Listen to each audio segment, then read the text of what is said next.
বাবা মায়ের অমতে নিজের ইচ্ছেতে বাড়ি থেকে পালিয়ে গিয়ে বিয়ে করাটা স্বাভাবিক, কিন্তু সেখানে বিয়ে করার পর যখন বর ধরে পেটায়, অত্যাচার করে, মারধর করে, সেই দুঃখের কাহিনী সোশ্যাল মিডিয়ায় ভিডিও বানিয়ে আপলোড দেওয়াটা আমার কাছে মনে হয় ভীষণ লজ্জাজনক। এই সমস্ত কথাবার্তা মানুষকে জানানোটা, মানুষ কখন জানায়? যখন মানুষের দেয়ালে পিঠ থেকে যায় তখন জানায়। কিন্তু কিছু কিছু মেয়েদের কিছু বলার নেই, ছোটোখাটো সাধারণ ঘটনা নিয়ে তারা ভিডিও বানিয়ে পোস্ট করে দেয় শুধুমাত্র ভাইরাল হওয়ার জন্য। আসলে এই যে মেয়েরা নিজেদের বিয়ের বয়সের আগে বিয়ে করে নেয়, কিছু কিছু মেয়েরা পড়াশোনাটা পর্যন্ত কমপ্লিট করে না, নিজের কেরিয়ারের কথা চিন্তা করে না, মা বাবার মান সম্মানের কথাও চিন্তা করে না।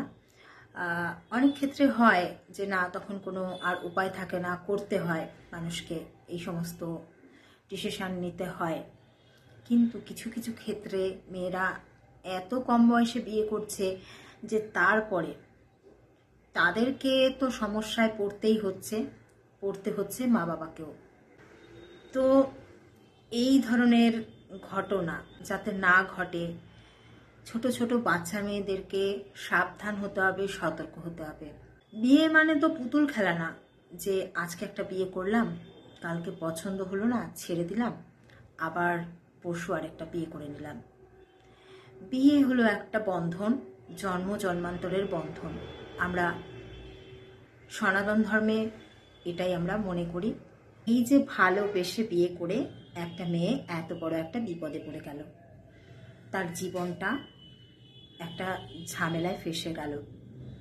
যাকে ভালোবেসে বিয়ে করলো সেই মানুষটা তাকে প্রতিদিন মারধর করে, অত্যাচার করে, টর্চার করে, যাতে করে সে সেটা সহ্য করতে পারে না। সহ্য করা সম্ভব নয়, কারণ মাঝে মাঝে তাকে এমনভাবে আঘাত করা হয় যেখানে রক্তক্ষরণ হয়। তো এটা সত্যিই নিন্দনীয়।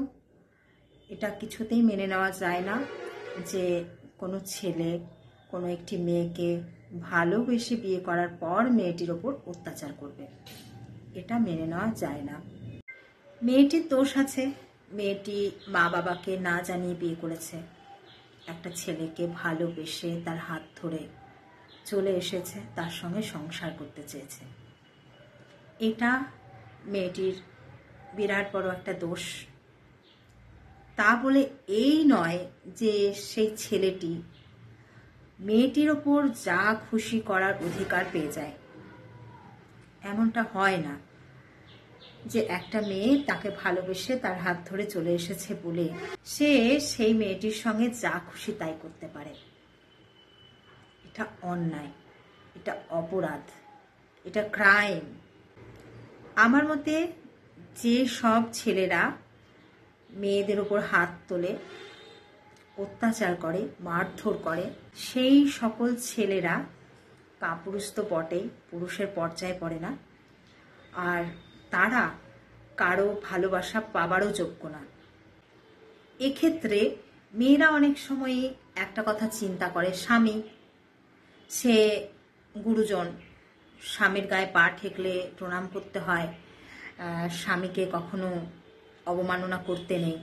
আমার মতে যে স্বামী স্ত্রীকে সম্মান করে না, মারধর করে, অত্যাচার করে, স্ত্রীর গায়ে হাত তোলে, সেই সব স্বামীকে সম্মান কেন কোনো রকম জায়গাতেই রাখা যায় না। এক্ষেত্রে আমি মেয়েদেরকে বলতে চাই যে তোমরা পড়ে পড়ে মার খাও কেন? মার খাবে না। যখনই কোনো স্বামী দিনের পর দিন তোমাদের গায়ে হাত তুলছে, তখন উল্টে তোমরাও গায়ে হাত তোলো, তোমরাও ধরে পেটাও। যেদিন থেকে তোমরা ওদেরকে উল্টে আঘাত করতে শিখে যাবে, সেদিন থেকে ওরা তোমাদেরকে আঘাত করতে ভয় পাবে, কথায় কথায় গায়ে হাত তুলতে পারবে না। এটা করে দেখো, দেখবে অনেকটা ফল পাবে। এটা করে দেখো। যখন কারো স্বামী দিনের পর দিন স্ত্রীকে অত্যাচার করছে, মারধর করছে, কোনোভাবেই তাকে থামানো যাচ্ছে না, তখন একটাই ওষুধ, আঘাতের বদলে আঘাত করতে হবে। যে মানুষটা একটা সময় ভালোবেসেছিল, সেই ভালোবাসা ভুলে গিয়ে তোমাকে আঘাত করতে পারে, তার ভালোবাসা মনে করে তাকে আঘাত করতে তুমি বা ভয় পাবে কেন? তুমি বা পিছিয়ে যাবে কেন? ভালোবাসলে ভালোবাসো, আর আঘাত করলে আঘাত করো। আর একান্তই যদি সম্পর্কে টিকে থাকা না যায়, সেই সম্পর্ক থেকে বেরিয়ে আসো।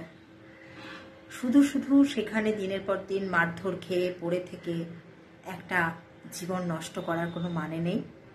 অনেক ক্ষেত্রেই হয় এইভাবে মেয়েরা অত্যাচারিত হতে হতে একদিন তাদেরকে জীবনটা পর্যন্ত শেষ করে দিতে এই সমস্ত মানুষেরা দুবার ভাবে না। তো এটা কেন হতে দেবে? জীবন মূল্যবান। মা বাবার কাছে ফেরত না যেতে পারো, সেখান থেকে বেরিয়ে যাও, নিজে কাজ করো, নিজের পায়ে দাঁড়াও, নিজের মতো করে থাকো, নিজেকে ভালোবাসো। কারোর মারধর খেয়ে, কারোর ভালোবাসাকে মনে রেখে দিনের পর দিন কাটিয়ে দিও না। জীবন মূল্যবান, এই কথাটা চিন্তায় রাখবে। যে ভালোবাসবে তাকে ভালোবাসো, যে আঘাত করবে তাকে ভালোবাসার কোনো প্রয়োজন নেই। সুস্থ থেকো, ভালো থেকো, সুন্দর থেকো। আর একটা কমেন্ট করে যেও যদি ভিডিওটা ভালো লাগে, আর যদি পারো ভিডিওটা শেয়ার করে দিও। সবাই খুব ভালো থেকো। আমি ইতি আবারও চলে আসবো অন্য কোনো ভিডিওর সাথে।